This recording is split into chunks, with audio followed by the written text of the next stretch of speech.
Earthquakes and droughts and extreme rain and hurricanes and so many different natural disasters are coming up today, and this is creating food shortages. This is creating a problem for literally millions upon millions of people in different areas around the world. However, this is presenting an opportunity for some to sell you on something that is simply going to increase your taxes and create inflation for you, no matter where you are around the world. What am I talking about? All of that will be discussed today. So first I'm going to show you the issue, and then I'm going to show you what they present as the solution. You ready for this? Let's go.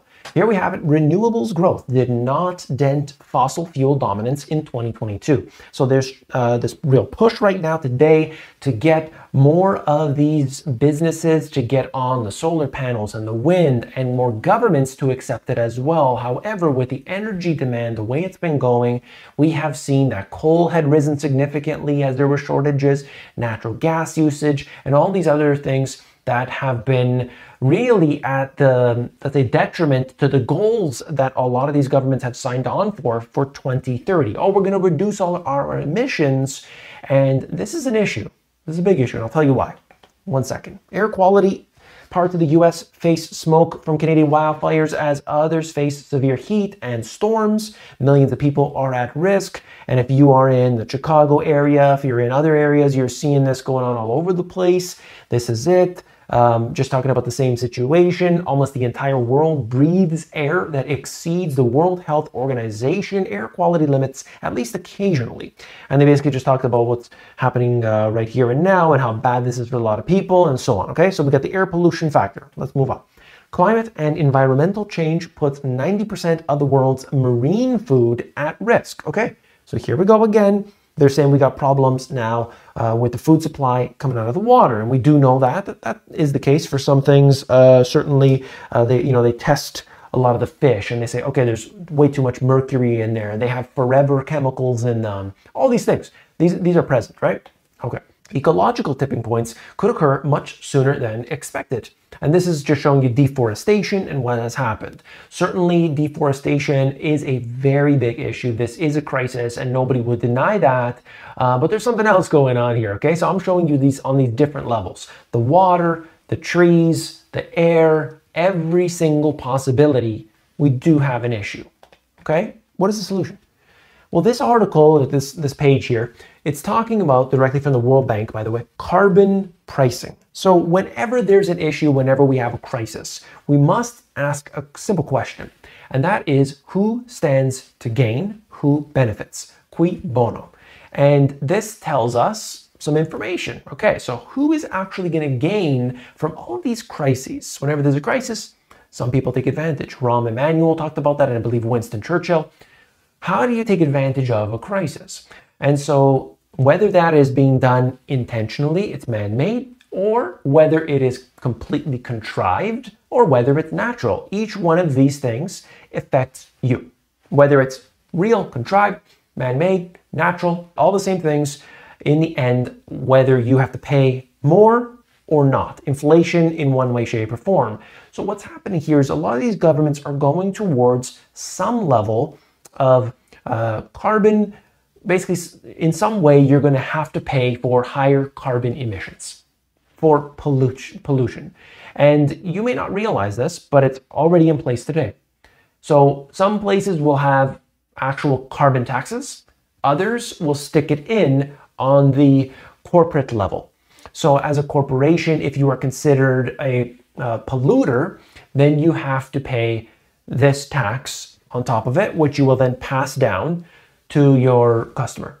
So for instance, you're a manufacturer, you create some product, your factory is doing some level of pollution, and as a result of that, you have to offset your carbon emissions by paying a fee. So you don't necessarily need to stop that pollution, but you need to pay a fee. And there are companies out there, there are carbon exchanges out there that are benefiting from this. And of course, you have somebody like Bill Gates, who says, I do fly around in my private jet all the time, but I buy these carbon offsets to make up for it. And so that's kind of the world we are living in right now. Now, there's going to be a limitation at some point where the governments are going to suggest to you that you get a certain allotment of carbon that you can deal with in a given day or week or month or however they'll do this. And as we see it right here and now, you can go to your credit card statement, you can go to other places, but they are starting to track your expenses and your carbon emissions, how much pollution how much CO2 and all this that you are doing by that purchase. And so this is where it's going to go from one stage to another, where it comes from the government level. Okay, these big businesses, these polluters, they're the ones that got to pay the bill. They sneak it in, inflationary, sneak it in, because of course the business is just going to pass it down to their customer. Or they could do a carbon tax, where they say, you have to pay this. In Canada, what they do is they basically charge everybody these taxes. And then if you are, depending on your wage, depending on all these different things, we're going to give you some back at the end of the year. I mean, it's a completely foolish plan to charge people a tax and then go ahead and give them a bunch back at the end of the year so they feel like they're getting something from it. Okay, so what we have here is a bunch of people that are going to make money off of this, and you are going to get this allotment, and that means that you are going to only be able to do certain things at certain times. You can't go driving long distances, you can't do all this, because your allotment would be exceeded. Now, if you were rich, you could pay for more, potentially. You could pay for that. If you're a business, you can get a waiver, but you can't do that as a regular individual working a regular job. So then you've got to get, basically stay home. You can't do what you need to do. You can't go out there. You can't protest. You can't do all these things because you are limited by this. This is what I'm talking about. I hope it makes sense. Don't want to rant on. Let me show you what's happening next. Train carrying hot asphalt and molten sulfur spills into the Montana's Yellowstone River as bridge collapses, drinking water shut off downstream. These are things that could happen at any moment, and this is all I'm trying to suggest, that real, natural, false, all these things, we must be prepared. We got to prepare for ourselves. 3M will pay more than $10 billion to settle lawsuits over the contamination of public drinking water systems with, quote, forever chemicals. I've never really seen a payment that big, $10 billion. Good to know that it's actually a real payment and not, slap on the wrist. 10 billion is actually significant. And so the problem here is that we are reliant on systems that are polluted. That's a real thing. U.S. Navy accused of cover-up over radioactive shipyard waste. One after the other after the other. I've shown you before the Ontario drinking water for millions of people, is in fact polluted with radioactive waste that's coming from the power plant. And that power plant leaks into the thing, but they said it's not worth the cleanup. Don't worry, the half-life is very short. Like the contamination, basically, it won't be a problem for a while. Don't worry. They don't care. The chemicals that are put into the water supply are far greater than what is actually healthy.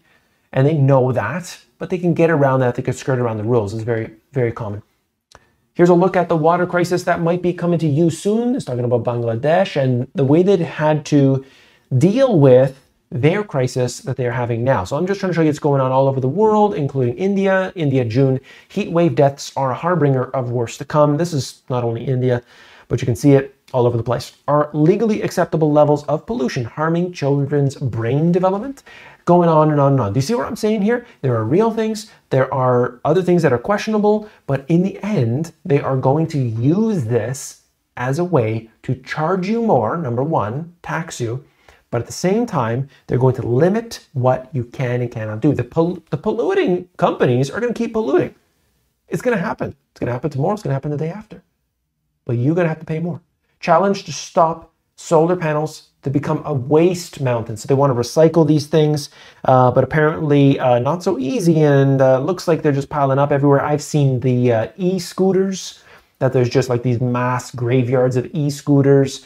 Not too good, okay, because there's a lot of pollutants that are inside of these things, and it's not good to have them just sitting out there. Somebody's gonna have to recycle them, and we'll see what happens with that.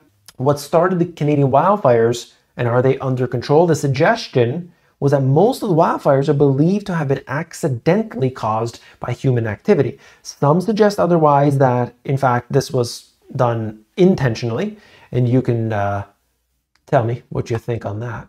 With record heat and drought-stricken woods, Spain's Catalonia faces perfect wildfire conditions. So the wildfires are going on right now, and I think it's imperative that we understand that if we do not have our preparations in place, we will face the circumstances of what millions of people are dealing with today, and that's going on all over the place. And one of those things is, for people, they'll gladly pay hundreds of thousands of dollars and they'll put it into their favorite stock. But they won't take that $100,000 and put it into, what is known as flag theory, to invest somewhere else outside of where they live. And why not? I mean, it's ignorance. It's really ignorance and maybe arrogance, but you got to think for yourself. Like, the area you live in could be completely disrupted. Your whole life. Do you think you care about your Apple stock if you don't have a place to live? Like this, the priorities need to be addressed. They are going to restrict what you can and cannot do. We saw that for 2 years. We know that they not only can do this, but they will do this. We got to smarten up. Check this video out where I get into the asset that everybody should own. Click it and I'll see you there.